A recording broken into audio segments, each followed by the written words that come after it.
এডিনোমায়োসিস মহিলাদের জরায়ুর একটি রোগ।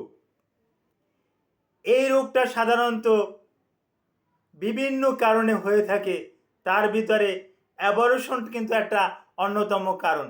মিসক্যারেজ যেটা, এটা কিন্তু একটা অন্যতম কারণ। এটা হয়ে গেলে এরপরে এই এডিনোমায়োসিসটা মূলত এই ইউট্রাসের ওয়ালে অ্যান্ডোমেট্রিয়াম এবং মায়োমেট্রিয়াম, এই যে ওয়াল আছে, এই ওয়ালের টিস্যুগুলো অস্বাভাবিকভাবে বৃদ্ধি পেতে থাকে। আর এই অস্বাভাবিক বৃদ্ধির পরিপ্রেক্ষিতে ওখান থেকে ইউট্রাসটা বাল্কি হয়ে যায়, ইউট্রাসটা বড় হয়ে যায়। এটা কি আমরা চিকিৎসা বিজ্ঞানের ভাষায় এডিনোমায়োসিস বলে থাকি। এখন এই এডিনোমায়োসিস কেন হয়, এর লক্ষণ কি, এর চিকিৎসা কি, এই চিকিৎসা বিষয়ের উপরেও কিন্তু কিছু তথ্য দিব। ভিডিওটা না টেনে পুরো ভিডিওটা দেখলে আপনি অনেক কিছু শিখতে পারবেন। আসসালামু আলাইকুম রহমতুল্লাহি ওয়া বারাকাতুহু। আমি ডাক্তার মীর শহীদুল ইসলাম। আমার চেম্বার শুভেচ্ছা 255, ঐতিহ্যবাহী শেখঘাট, সিলেট।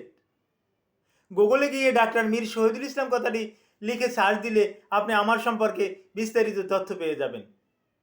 দর্শক শ্রোতা, আলোচনা করব এডিনোমায়োসিস। এডিনোমায়োসিসের মহিলাদের জরায়ুর একটি রোগ। পূর্বেই আমি হেডিংটা বলেছি, হেডিংটা আমি আবার বলে দেই। এই জরায়ুর ওয়ালে অ্যান্ডোমেট্রিয়াম এবং মায়োমেট্রিয়াম থাকে। এখানে কিছু সেল, কিছু টিস্যু অটোমেটিক্যালি বড় হতে পারে, যেটা আমরা মাইক্রোস্কোপে দেখি বা সরাসরি সিটি স্ক্যানে দেখি। এটা চাকা চাকা চাকা চাকা এবং বড় বড় এরকমের দেখা যায়। ইউটেরাসটা বড় হয়ে যায় এবং ভিতরে একটা, যেহেতু অ্যাবর্শনের পরিপ্রেক্ষিতে হয়, এটা মিসক্যারেজের পরিপ্রেক্ষিতে হয়, যার পরিপ্রেক্ষিতে বেশ কিছু ব্যাকটেরিয়া, ফাঙ্গাস ওখানে, স্পোর, এগুলো ওখানে বাসা বাঁধে। আর এর লক্ষণটা কি? হ্যাঁ, যদি কারো অ্যাডিনোমায়োসিস হয়, তার লক্ষণ তলপেটে প্রচণ্ড ব্যথা, তলপেটটা একটু ফুলে ফুলে ফুলা ফুলা ভাব থাকবে। ফুলে ফুলে ভাব থাকার কারণ ইউটেরাসটা বড় হয়ে যাবে, বাল্কি ইউটেরাস হয়ে যাবে, যার পরিপ্রেক্ষিতে অ্যাডিনোমায়োসিসে এই তলপেটে প্রচণ্ড বেদনা থাকে। মাসিকটা সাধারণত স্বাভাবিকের থেকে কয়েকদিন বেশি হতে পারে। সাধারণত 7 দিনের আগে মাসিকটা শেষ হয়ে যায়, কিন্তু অ্যাডিনোমায়োসিসের ক্ষেত্রে এটা 8 দিন, 10 দিন, 12 দিন এরকমের ডিলে করে, এরকমের বেশি সময় থাকে। পুরো পেলভিস ক্যাভিটিতে একটা ইনফ্লামেশন ছড়িয়ে যায়। ভ্যাজাইনা দিয়ে ডিসচার্জ হতে পারে। এই ডিসচার্জটা দুর্গন্ধযুক্ত এবং এটা দদি দদি ছাকরা ছাকরা এরকমের একটা ডিসচার্জ কিন্তু চলে যায়। আর ওখানে একটা ইনফেকশন থাকে। এই ইনফেকশন থাকার পরিপ্রেক্ষিতে স্বামী স্ত্রী ইন্টারকোর্স বা যৌন মিলন, এখানে কিন্তু প্রচণ্ড ব্যথা পায়। আমার কাছে রুগীরা এসে বলে, স্যার আমি এটা সহ্য করতেই পারি না, এতটা ব্যথা, এই ব্যথা আমি সহ্য করতে পারি না, আমি আমার স্বামীকে এড়িয়ে চলি, তাকে দেখলে আমি রীতিমতন ভয় পাই। এই সমস্যাটা কিন্তু থাকে।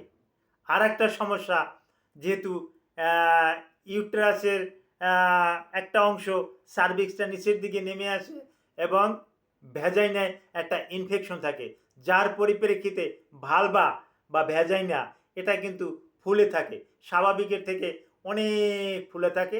এটা রুগীতে নিজেরাও বুঝবে, হাতে বাজবে যে একটা ফুলা ফুলা একটা ভাব, বা আমরা রুগীদেরকে প্র্যাকটিক্যালি যখন দেখি তখন দেখি একটা ফুলা ভাব আমরা সরাসরি দেখতে পাই। এ থেকেও বুঝতে পারি যে তার অ্যান্ডোমায়োসিস, অ্যাডিনোমায়োসিস এই রোগটা কিন্তু তার হয়েছে। এখন এর চিকিৎসা কি? এর চিকিৎসা এক এক রুগীর এক এক রকমের। আমরা quinolone derivative antibiotic first generation, second generation, third generation এগুলো দিয়ে থাকি। এর ভিতরে সিপ্রোফ্লোক্সাসিন দিতে পারি, অফ্লোক্সাসিন দিতে পারি, লিভোফ্লুক্সাসিন দিতে পারি, গেটিফ্লুক্সাসিন দিতে পারি, মক্সিফ্লুক্সাসিন দিতে পারি, জেমিফ্লুক্সাসিন দিতে পারি, এগুলো কার্যকারী। তারপর আসে সেফালোস্পুরিন, ফার্স্ট জেনারেশন, সেপালেক্সিন দিতে পারি বা ক্যাপালেক্সিন দিতে পারি, সেপাড্রোক্সিল দিতে পারি, সেপুরোএক্সাম অ্যাক্সিটিল দিতে পারি, সেপাকোলোর দিতে পারি, সেফটি অ্যাকশন দিতে পারি, সেপিপাইম দিতে পারি, সেফটিবুটেন আমরা দিয়ে ভালো একটা রেসপন্স পেয়ে থাকি রোগীদের ক্ষেত্রে। সেফটিবিটেন is the drug of choice for adenomyosis. এই সেফটিবিটনটা দিয়ে আমরা ভালো একটা রেসপন্স পাই। তারপর আসে কিছু ট্রপিক্যাল অয়েন্টমেন্ট ক্রিম বা কিছু সাপোজিটরিজ, এগুলা ইউজ করতে দেই। তারপর আসে বিশেষ করে আমার রুগীদের ক্ষেত্রে অনেক সময় দিয়ে থাকি, বিশেষ করে একটা